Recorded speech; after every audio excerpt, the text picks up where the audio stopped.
Bonjour à tous. Aujourd'hui, je vais vous parler de la question du sens.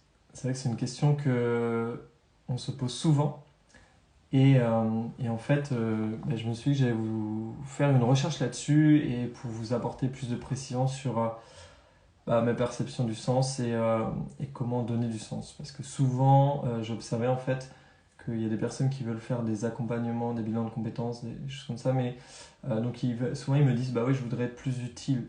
Et derrière, il y a une question plus profonde à se penser, mais en fait, finalement, quel sens je vais donner à mon activité aussi professionnelle. Alors, j'ai envie d'aborder la question du sens sous un angle un peu original, à savoir euh, le sens, si on regarde dans son étymologie d'origine, le sens, ça veut dire quoi? Ça veut dire, ça nous renvoie en fait à nos sens, donc à nos cinq sens, aux organes de perception, donc l'ouïe, l'odorat, le goût, voilà, la vue et le toucher. Donc ça, c'est la définition originale de sens, finalement. Quand on se pose la question de sens, ça nous renvoie à nos organes de perception. Et puis après, un siècle plus tard, donc ça c'était au XIe siècle, au XIIe siècle est apparue la notion qui est venue des pays germaniques du sens sous le point de vue de l'orientation du chemin de où est-ce qu'on va en fait, de la direction finalement. Donc d'abord j'ai envie de vous parler de la question du sens avec l'approche des cinq sens.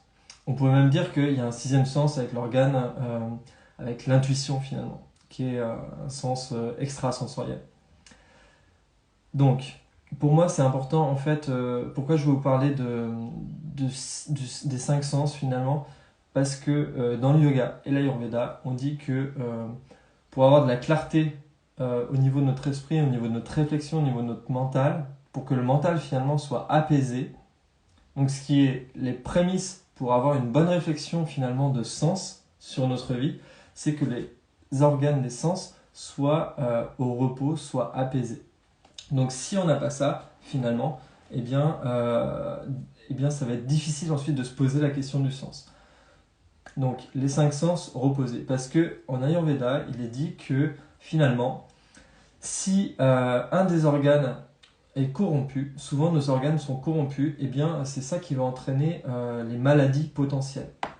Donc ça c'est vraiment important de capter ça, que la base des maladies c'est un sens qui va être corrompu. Donc actuellement, par exemple, un des sens les plus corrompus, ça va être la vue, finalement, parce qu'on regarde beaucoup trop d'écrans.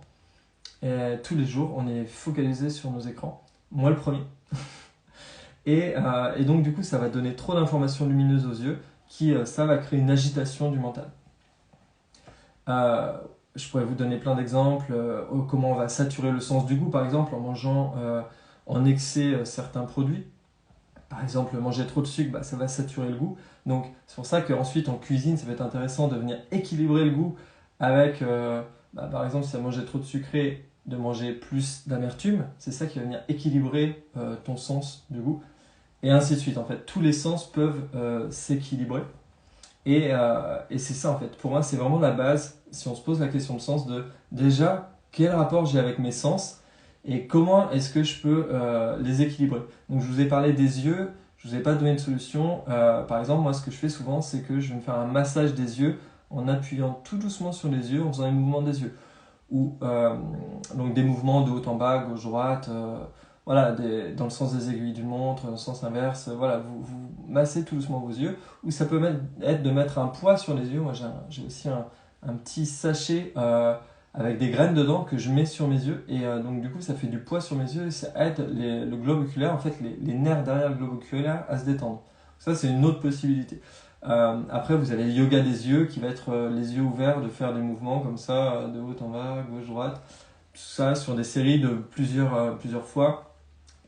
Ça, je pourrais vous faire une vidéo là-dessus complète. Après, donc, le sens. Une fois qu'on a apaisé nos sens, là, pour moi, c'est vraiment la prémisse pour ensuite se poser la question de sens. La question de sens, ça nous renvoie à quoi? Elle nous renvoie à la question de notre pourquoi, ce fameux why dont parlent les Américains. Ce pourquoi. Comment est-ce qu'on fait pour trouver son pourquoi? Alors, c'est pas toujours facile d'y répondre seul. Moi, je sais que j'y suis parvenu en me faisant accompagner. C'est notamment en thérapie qu'un jour, ça m'a apparu clairement que, ouais, Ouais, bah, clairement, mon pourquoi, c'était ça en fait. C'était bah oui, notamment d'aider les gens à être épanouis. Parce que ça va nous parler de nos plus grandes blessures, en fait, le pourquoi souvent.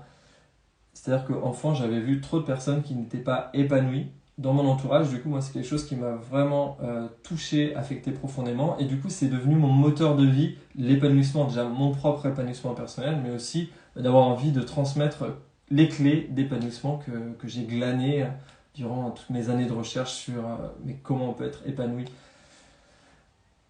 et aligné avec son chemin de vie, bien sûr. Ok, et alors, ce qui est venu me confirmer ça, par exemple, enfin, vous avez plein d'exemples hein, de ça, de personnes qui ont trouvé leur pourquoi. Je voyais une interview de Boris Cyrulnik qui expliquait ça très clairement, que lui, c'est vraiment le choc qu'il a vécu durant la Seconde Guerre mondiale, quand il était prisonnier de la Gestapo, et qu'il a vu, donc il s'est mis au plafond au moment de rejoindre les camps de concentration, il s'est accroché au plafond du véhicule qu'il transportait, ce qui fait que tout le monde est sorti et lui, il a pu rester et ensuite s'échapper, s'enfuir. Il disait qu'ensuite, comment il avait pu se reconstruire à partir de là, bah, c'était en cherchant à comprendre quel était, finalement, de chercher à voir où est le bon dans l'être humain, parce il a vu ensuite des êtres humains se transformer du jour au lendemain, passer de pouvoir tuer quelqu'un à devenir bon pour les autres. Juste parce que la guerre s'était arrêtée. Donc il s'est dit, il y a quelque chose, il y a un endroit où l'être humain il peut vivre une transformation. Et donc il a passé sa vie à chercher des clés de transformation, il a écrit plus de 60 livres. Voilà, c'est fabuleux en fait son parcours, parce qu'il avait un pourquoi, il avait un moteur très profond au fond de lui. Donc la question du pourquoi, on peut se poser la question de finalement, quelle a été ma plus grande souffrance? Si vous n'arrivez pas à répondre, bah, je pourrais, enfin c'est possible d'y répondre voilà, en se faisant accompagner, parce que parfois il va y avoir des choses qui vont bloquer nos réponses intérieures. Donc ça, c'est dans la relation avec quelqu'un qui va nous refléter, qui va permettre d'activer les centres de mémoire et de souvenir de ce qui nous a bloqué, de notre pourquoi profond. Autre chose, en lien avec le sens, donc après le pourquoi, c'est vraiment en fait le sens, donc c'est en lien avec notre raison d'être. Donc il s'agit de trouver sa raison d'être. On le trouve notamment à travers l'approche de l'ikigai. L'ikigai, ça signifie littéralement la raison d'être. Donc la raison d'être, on peut la trouver à travers, donc on va trouver un sens profond quand on va utiliser nos qualités. La base de l'ikigai, c'est vraiment nos qualités profondes. Qu'est-ce qu'on aime faire, mais c'est quoi nos talents naturels en fait. Il parle de compétences, mais moi je préfère parler de talents naturels qu'on a développés et qui sont alignés avec ce qu'on aime faire. Donc ça, l'ikigai vraiment est une très belle solution pour trouver du sens. Et ensuite, le connecter avec un projet, en lien avec une cause, avec quelque chose, un besoin dans la société. Donc, la raison d'être aussi, elle va se caler avec la cause, avec une cause qui nous touche profondément et pour laquelle on va avoir envie d'agir. Ça, c'est un gros moteur, c'est un gros vecteur de sens. Et enfin, le sens, la raison d'être, on peut vraiment la trouver en lien avec nos valeurs. C'est clair que nos valeurs, c'est des indicateurs profonds pour nous donner une direction, nous donner du sens. Moi, j'ai remarqué qu'à chaque fois qu'une personne vient faire un bilan d'essence, un bilan de compétences avec moi, son problème, souvent, c'est qu'il y a un décalage entre ses valeurs propres et les valeurs qu'il vit dans son environnement professionnel. Donc souvent, la solution, ça va être juste de changer d'environnement professionnel pour pouvoir remettre du sens, pour pouvoir se sentir aligné avec ses valeurs. Alors après, comment on fait pour changer d'environnement professionnel et tout ça, c'est sûr, ça prend du temps, c'est des réflexions et tout ça que j'ai abordé dans d'autres vidéos ou des articles aussi que vous pouvez retrouver sur mon blog. Il y a un article complet qui explique comment faire ces démarches de basculement professionnel, et en effet, c'est une vraie réflexion et ça se met en place. Voilà, en choisissant, mais à partir de soi, de ce qui fait sens pour nous. Donc j'espère que ces petits apports vous ont été, voilà, vous ont apporté de la valeur. Est-ce que vous avez des questions, vous, sur le sens, ou bien est-ce que vous avez des choses à apporter tout simplement sur ce sujet, parce que peut-être que j'ai oublié des choses. Donc voilà, j'ai fait plusieurs jours de recherche là, sur ce sujet. Il va y avoir un nouvel article sur mon blog aussi pour résumer, synthétiser là, tout ce que je viens de vous partager. Et aussi, si vous êtes intéressé par rapport à mettre du sens et que actuellement vous avez une problématique de sens dans votre vie, je vais organiser prochainement des ateliers de sens donc, qui vont s'appeler Se connecter à son Ikigai. Et donc du coup je vous partagerai ça dans les commentaires sous la vidéo. Les prochaines dates, la prochaine me semble-t-il c'est pas ce samedi mais le prochain samedi, donc ça doit être autour du 16 avril il me semble. Ikigai, trouver son sens. Vraiment pour moi l'ikigai, alors j'utilise une manière particulière d'envisager l'ikigai, c'est-à-dire que je le connecte avec les natures multiples, c'est-à-dire avec nos qualités. Donc comment ça va se passer un atelier? En fait, on va d'abord connecter à nos qualités profondes. Donc, pour ça, je vais vous faire un exercice. Et il y a un va-et-vient en fait, entre vos exercices et puis les difficultés que vous rencontrez pour connecter à vos qualités. Donc, moi, je vous coach et je vous accompagne au fur et à mesure dans cet atelier. Ce sera un atelier qui va durer 3 heures. Et ce sera en ligne et c'est ouvert pour 6 personnes. Voilà, et le tarif, je mettrai toutes les infos en commentaire. Si vous avez des questions, je vous écoute. Et voilà, c'était... En tout cas, j'ai vraiment à cœur qu'il y ait de plus en plus de personnes qui puissent trouver du sens parce que on se rend compte finalement, enfin moi en tout cas, je me rends compte que le sens, c'est un facteur déjà de bonne santé. C'est un facteur qui va me permettre d'être dans un état d'esprit positif, mais forcément si je suis dans un état d'esprit positif, du coup ça aura un impact sur ma santé. Ça va me donner beaucoup d'énergie, de l'énergie naturellement. Là où on peut être en perte d'énergie, ça redonne directement de l'énergie. Et le sens, après il y a une étude très intéressante sur le sens qui a été faite donc, pour les personnes qui passaient à la retraite. Donc ils se sont rendus compte que finalement quand on va à la retraite, eh bien il y a beaucoup de personnes qui vont avoir des gros problèmes de santé et qui vont mourir assez rapidement après le début de leur retraite. Ils ont fait l'hypothèse que c'était à cause de la perte de sens dans leur vie et donc ils ont fait un test avec 3 groupes. Le premier groupe, c'est un groupe de personnes qui vont passer leur journée devant la télé à manger des biscuits juste après leur retraite. Et donc voilà, toute la journée ils font ça. Deuxième groupe, il a des activités, juste des hobbies, il va jouer au golf, faire du tennis, X activités, mais il va penser qu'il se donne du sens en faisant des activités. Et le troisième groupe, c'est un groupe qui continue de travailler, qui refuse d'arrêter de travailler, qui refuse la retraite. Et alors, ce qui est très intéressant et fascinant avec cette étude, c'est que finalement, les 2 premiers groupes, c'est les 2 groupes dans lesquels on a relevé le plus de maladies, c'est-à-dire qu'une augmentation de 300%, notamment des problèmes cardiovasculaires. Donc des personnes qui vont mourir dans les quelques mois juste après leur retraite, parce qu'ils ont arrêté de travailler du jour au lendemain. Alors que ceux qui décident de continuer de travailler, donc ceux qui ont un sens à leur vie finalement, enfin en tout cas qui ont mis beaucoup de sens en lien avec leur travail, vont continuer d'être en bonne santé. Alors vous me direz, mais comment ça se fait que le deuxième groupe qui avait des hobbies, des activités, lui il soit aussi tombé malade autant que le premier groupe qui passait sa journée devant la télé?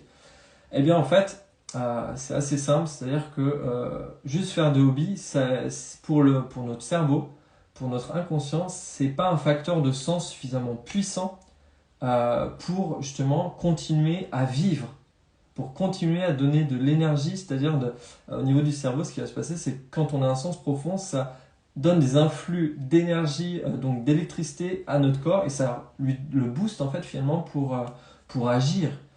Et dès lors que ça c'est coupé, le corps, le cerveau n'envoie plus d'influx électrique au corps, ce qui fait que le corps va plus avoir d'énergie et va se mettre à mourir en fait, va rentrer en phase de déclin.